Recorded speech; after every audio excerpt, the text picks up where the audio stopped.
प्रत्येक साधक में साधन का ज्ञान बीज रूप से विद्यमान है।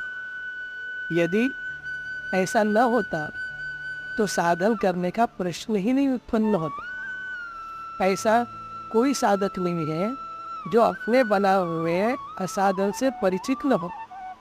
यह नियम है कि जब साधक अपने जाने हुए असाधन का त्याग कर देता है, तब उसमें जो विद्यमान साधन है उसका प्रादुर्भाव अपने आप हो जाता है।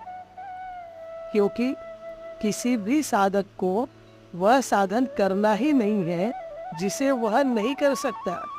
प्राकृतिक नियम के अनुसार प्रत्येक कर्ता को अपने अपने कर्तव्य का ज्ञान और उसके पालन की सामर्थ्य स्वतः प्राप्त है। प्राप्त के सदुपयोग में ही साधन परायणता निहित है। जिस ज्ञान में असाधन का ज्ञान है, उसी ज्ञान में साधन का ज्ञान भी निहित है।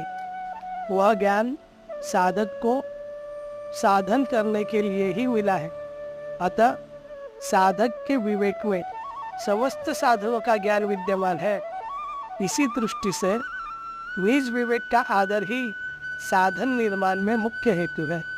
किंतु साधक उस समस्त ज्ञान में से अपनी वर्तमान वस्तुस्थिति के अनुरूप ज्ञान को व्यक्त कर उसके अनुसार साधन का निर्माण करने में समर्थ होता है।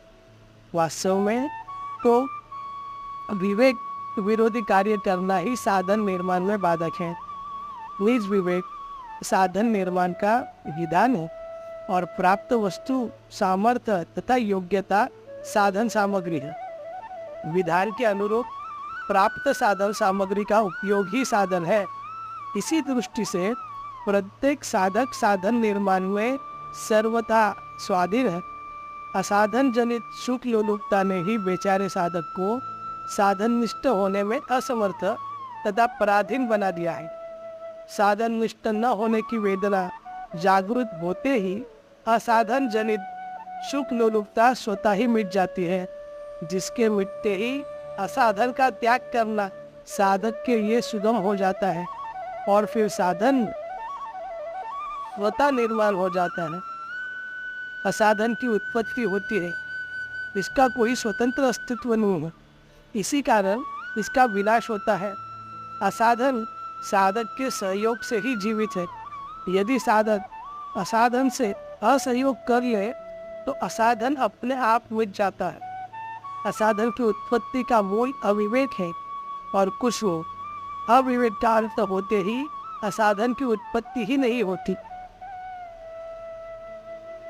अविवेक का अंत वर्तमान जीवन की वस्तु है। इस दृष्टि से अविवेक का अर्थ कर प्रत्येक साधक साधन निर्माण में समर्थ होता है। अविवेक का अंत विवेक सिद्ध है, जो मंगलमय विधान से सभी साधकों को स्वतः प्राप्त है। साधक साधन निर्माण में तभी तक असमर्थ है जब तक उसे साधन न करने की वेदना नहीं है अथवा साधन करने का दृढ़ संकल्प नहीं है। साधन निष्ठ होने की रुचि साधक की उन्हीं सभी बाधाओं को हर लेती है जो साधन निर्माण में विघ्न है। अतः साधन की रुचि में ही साधन निर्माण के ज्ञान की अभिव्यक्ति निहित है।